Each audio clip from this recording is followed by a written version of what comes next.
for Artbeads. I'm going to show you today how to work with Peyote Stitch, flat Peyote Stitch. I will be showing you some finished samples so you can get a good idea of some of the ways that this stitch is used and what you can make. And then to help you really get the technique, I'm going to draw out on my doodle beads chart how the needle and thread go through the beads, and then we're going to go to the beads and I'm going to show you exactly how it comes together. So stay with me and you're going to learn how to do flat peyote stitch. Peyote stitch, you string the first technically 2 rows all together. So here I have beads 1, 2, 3, 4, 5, 6. That would be row 1.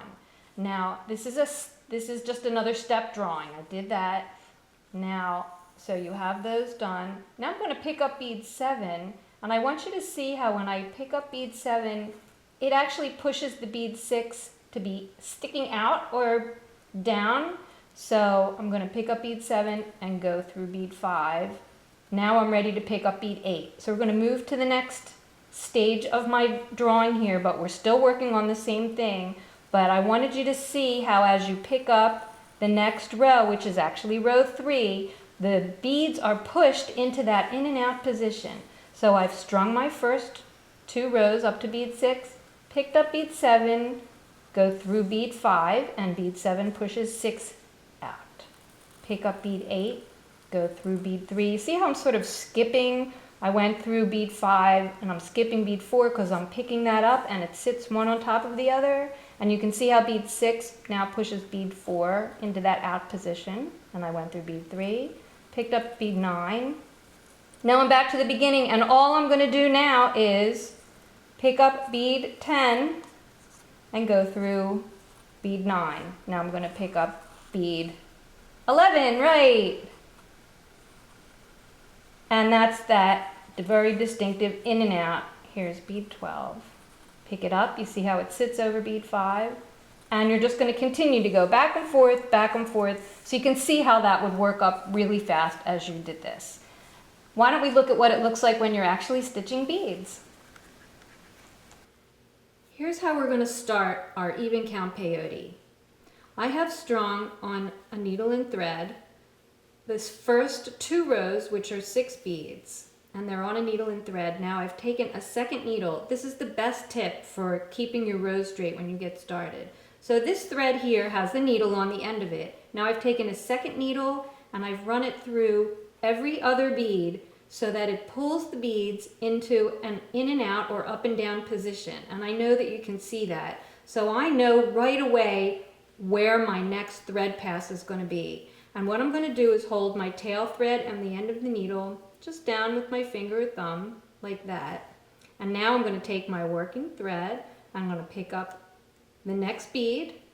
Here's a nice gold bead. And you can see I'm just going to go right through this up blue bead. And I'll sew it on here and pull it tight and move my hand out of the way so you can see that I now have 2 brown beads, and now that new gold bead, the new brown bead that I just added, is actually going to be an up bead.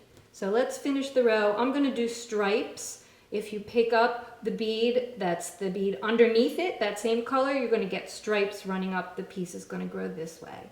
So I'm going to pick up kind of a different shade of that gold, and I'm going to go through that next up bead, the up blue bead. And you want to make sure you don't catch your beads. There you go. You can see it starting to lock into place like little bricks, which is the coolest part of peyote. And I'm going to pick up another bead to make another stripe, and I'm going to go through the last bead. I let go of my tail.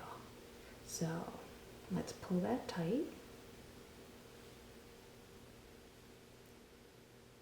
And there we go.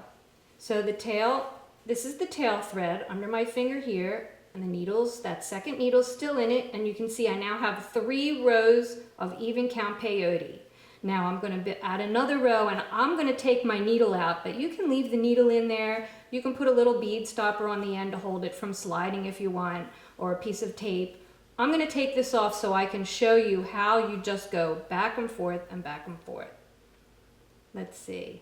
well, I can hold it there. If you wanted to do your next row, you could hold it like this. I'm going to pull my needle out. I'm going to put my tail thread out of the way. Now, one of the things that happens is you do often have to turn your work, flip your work back and forth to work in different directions. I'm going to hold mine, it's a little bit awkward for me, but I'm going to hold mine so that you see that I'm now working from left to right. So I've picked up a blue bead because I want to now make a blue stripe, and I'm going to go back through that top gold bead, and you see how it just sits right there on top. Now I'm going to pick up another blue bead, and with this really great blend you can pick up all different shades and you can make this great texture. I'm going to move a little fast here, so I pick up one and pass through the other. There's my next row. All I have to do now, I'm going to pick up to continue the gold stripe, and I'm going to move back.